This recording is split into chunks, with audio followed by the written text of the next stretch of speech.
Halo, ketemu lagi dengan kakek Uban. Hari ini kakek akan menyampaikan topik yang menarik, yaitu bagaimana merubah seorang siswa, seorang anak didik yang tadinya malas belajar, yang tadinya ogah-ogahan, menjadi rajin belajar, menjadi antusias dalam belajar. Sebenarnya ada caranya dan itu mudah bisa diterapkan oleh bapak-bapak, ibu-ibu guru ataupun orang tua di rumah.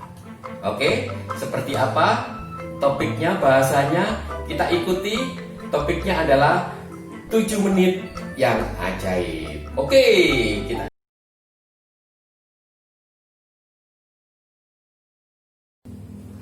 Halo, berjumpa lagi dengan kakek Uban. Kembali di sini hari ini kita berjumpa lagi dengan topik baru. Sebelumnya, salam cinta dari kami. Oke, hari ini kakek akan membahas materi dengan judul 7 menit yang ajaib. Apaan sih 7 menit yang ajaib ini?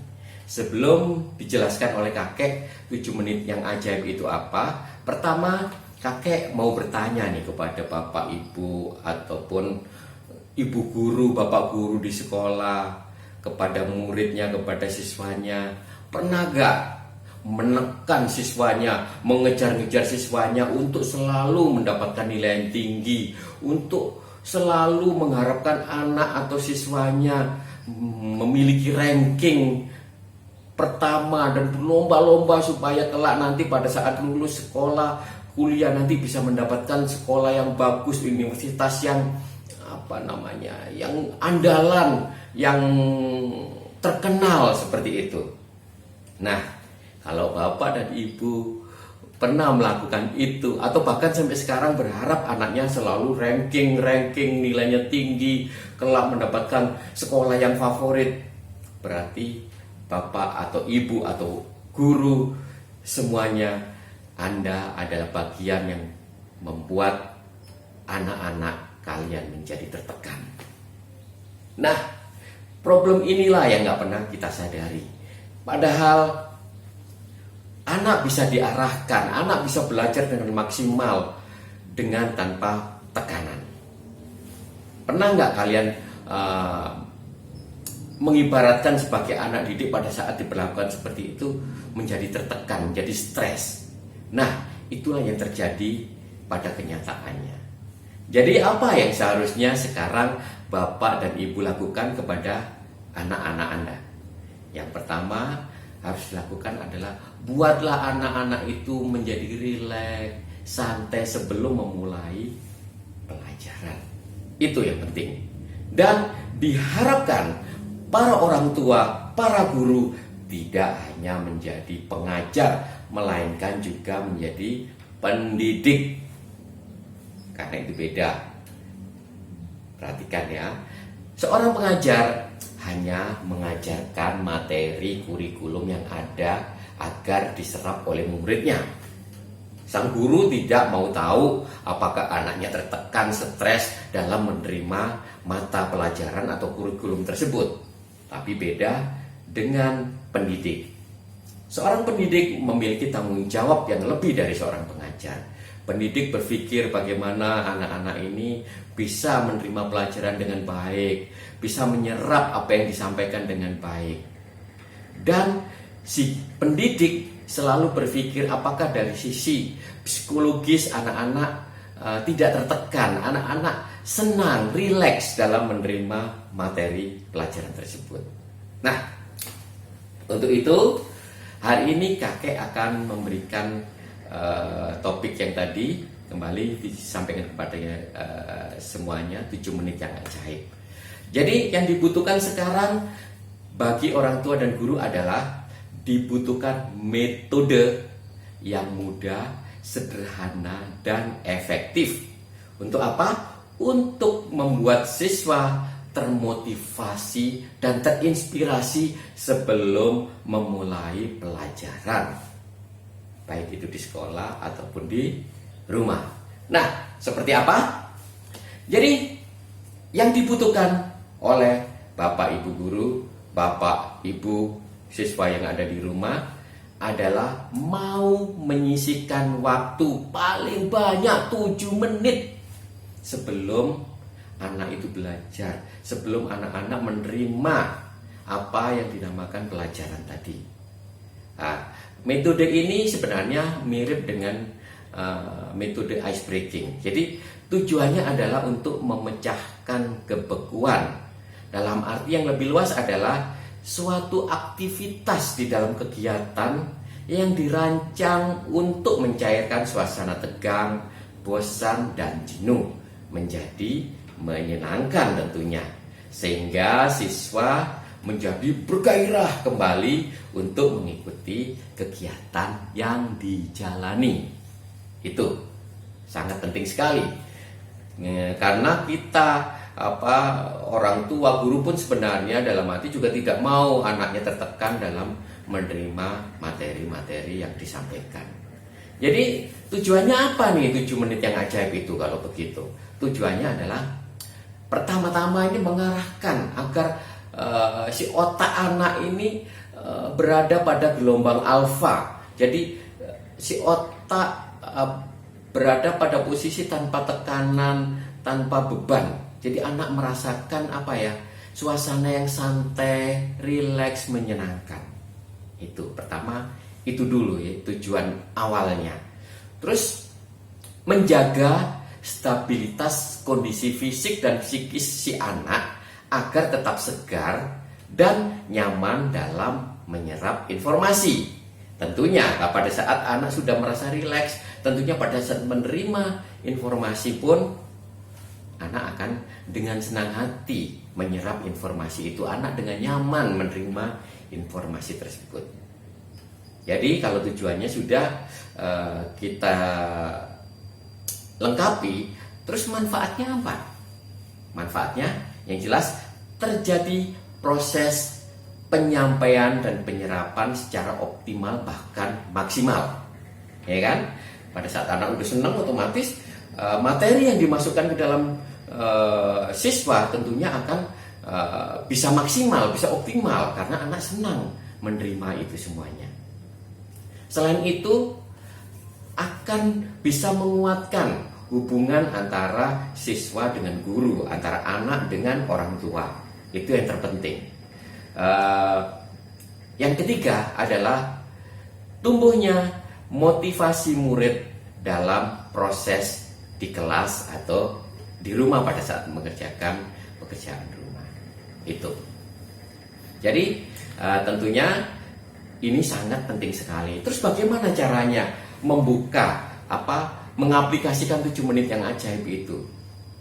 Banyak cara, banyak ragam dalam mengaplikasikan 7 menit. Pertama, kita bisa melalui games atau permainan. Kalau di kelas ya bisa gamesnya ada yang maju di kelas, atau mungkin dengan duduk aja dengan teknik tertentu. Banyak contoh-contoh games di medsos, di YouTube yang bisa kita aplikasikan di kelas. Itu yang pertama.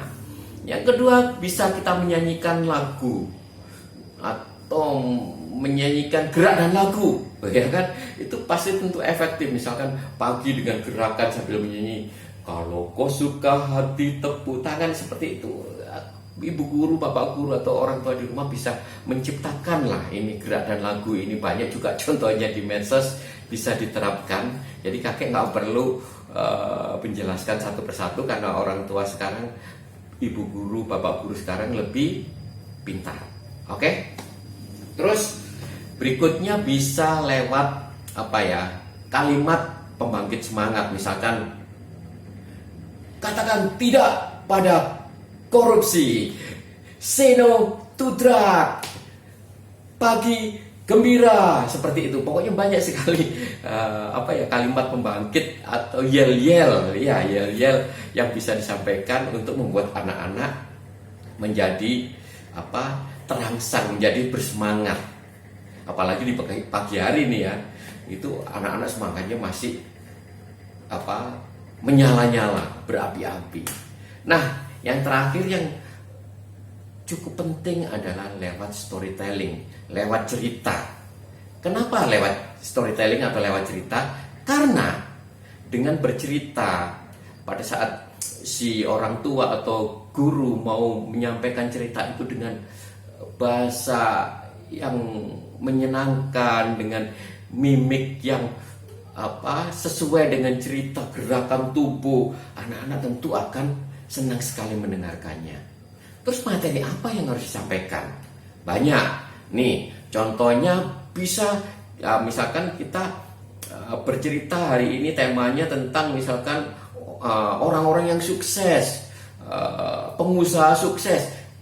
Bapak ibu atau orang tua atau guru bisa menyampaikan cerita tentang contoh orang sukses di Indonesia. Banyak orang sukses di Indonesia. Contohnya adalah ada Pak Khairul Tanjung, ada almarhum Pak Bob Sadino, ada Bu Susi Pujiastuti, atau kalau contoh yang lebih mudah bisa contohnya Gibran, putra Pak Jokowi, yang walaupun dia putra seorang presiden, tapi dia lebih memilih berusaha sendiri, tidak memanfaatkan jabatan orang tua seperti itu. Contoh orang-orang sukses di Indonesia, bisa juga contoh orang-orang sukses di luar negeri juga banyak, ya kan?